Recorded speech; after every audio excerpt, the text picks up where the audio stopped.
Prince Harry issued massive whitewash warning as tension builds over Bombshell book. Prince Harry will have to include details of his wild days in his forthcoming memoir or risk it being seen as a massive whitewash, it is claimed. The Duke of Sussex is expected to publish his book in the autumn after pledging to tell his story, including the highs and lows, the mistakes, the lessons learned. Billed as an intimate and heartfelt memoir by its publisher Penguin Random House, Harry said when the work was announced, "I'm deeply grateful for the opportunity to share what I've learned over the course of my life so far and excited for people to read a first-hand account of my life that's accurate and wholly truthful. I read somewhere that some of Harry's friends, who have stayed completely silent on many topics in order to protect him, have said they will no longer feel the need to do so should he do anything to identify and embarrass them with his sordid story." Royal watchers and friends of Prince Charles's youngest son have warned the book will have to live up to Harry's declaration in order to maintain its credibility. An unnamed friend of the Duke, who reportedly knew him and his ex-girlfriend Chelsea Davy, told the Daily Beast, "Harry was known for being pretty wild back in the day. If he doesn't go into those wild years in some detail, the book will just come over as a massive whitewash, at least to those who knew him." The Sun's former royal editor Duncan Larkham told the publication, "If he is going to keep the book largely focused on his own journey, he does need to acknowledge, and try and make sense of, those dark, boozy years for it to have any credibility. My mom died when I was 12. My dad married his mistress. My dad put his duty before me. So 25 years later, I am still a traumatized, vindictive, jealous, disloyal man-baby who blames everyone because I am miserable." The end. Harry was known as a keen party-goer in his youth, with his holiday in Las Vegas in 2012 became a royal legend.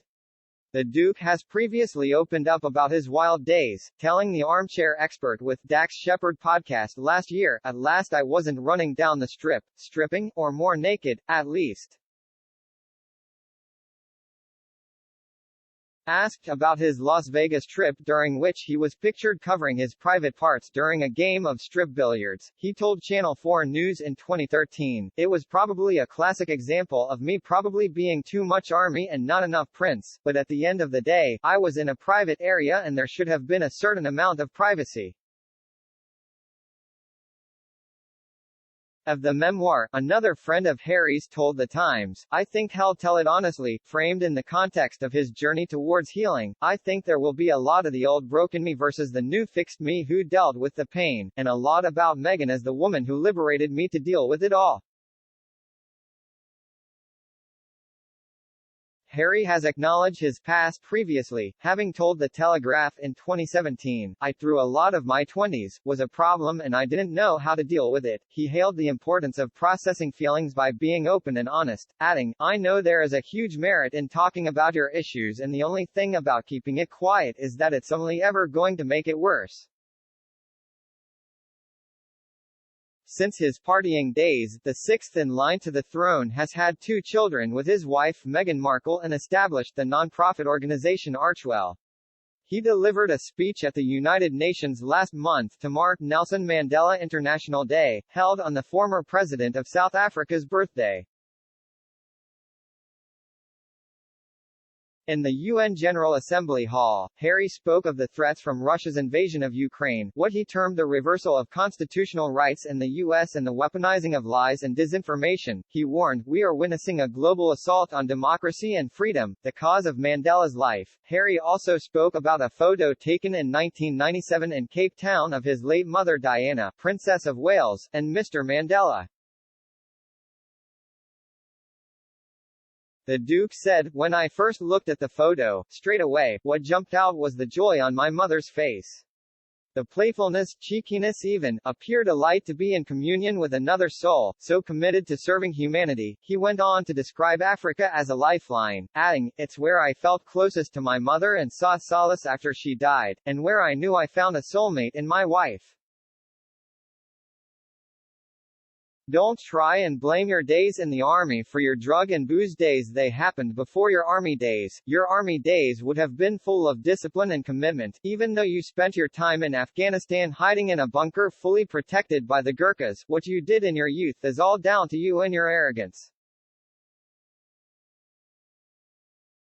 Like your attack on a photographer knowing that he couldn't strike back, which Harry makes you a bully of the worst kind. It sums up the prince I was born, the man I have not become. You are a disgrace to your family and an insult to your country and its people.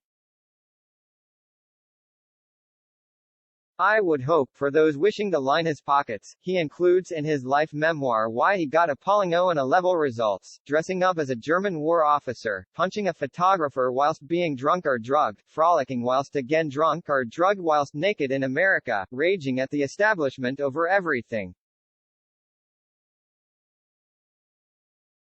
Him harassing and bullying his grandmother whilst his grandfather lay dying, telling at least 17 proven lies whilst blabbing to Dopra, castigating his country of birth, etc., etc. That should take care of a few chapters of his irrelevant, unimportant, meaningless life. Tom Bauer's book is the truth about Hazbeen and wifey. It will be interesting to how he beefs up his army time. His distinguished military service would need a big old chapter on its own. The 2 lengthy tours of duty in Afghanistan, playing soldiers and endangering his fellow highly trained killer colleagues, lasted for a total of just 30 weeks, in 2007 for 10 weeks and in 2012 for 20 weeks, and he had articles written about his exploits, courage, and bravery saying that he was close to death many times. I'll reference that like Tom Bauer, p. 234 Mahahaha Markle, fantasist. Apparently, his footballing, snooker, and Nintendo knowledge improved dramatically whilst on active service, and he guest-starred in a promotional film which saw him get up from a sitting position during a chat with a chappie and dashing to get into a helicopter, and the pilot drove him off to shelter him from attack. He left the army in 2015 to work for the Crown and has hardly done a tap of work since. What is a weekend, springs to mind. The book is about his privileged upbringing. The book about his not wanting for anything. The book about his military service which I was guarded day and night. The book about his meeting Winge in his first premature E. The book is about how he wants to systematically screw our queen over. The book tells everyone how hard he and Winge have been done. If you reading this, that's the book, so no need to buy it. However, he needs the money so Winge can make her bid for the White House. Me as political ambition. Once she is on the road, Jing will be dumped.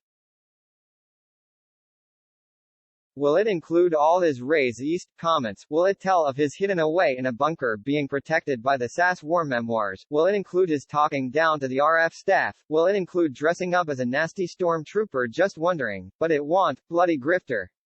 It probably will, but it will be presented as being the fault of the RF, his appallingly abusive upbringing, particularly by his father, favoritism of William, etc., etc. In other words, poor me, living in this hellish life until Meghan, his soulmate, rescued him. Not only the boozing, let us not forget the offensive party outfits and the frequent use of substances which, if you or I were caught using, would have probably landed us with a criminal record. William tried to help this sullen stubborn twerp on many occasions but was roundly rebuffed. Anyway, my advice would be to keep your precious pennies for the inevitable rough days ahead, and don't add to their coffers for a piece of muck-raising fiction.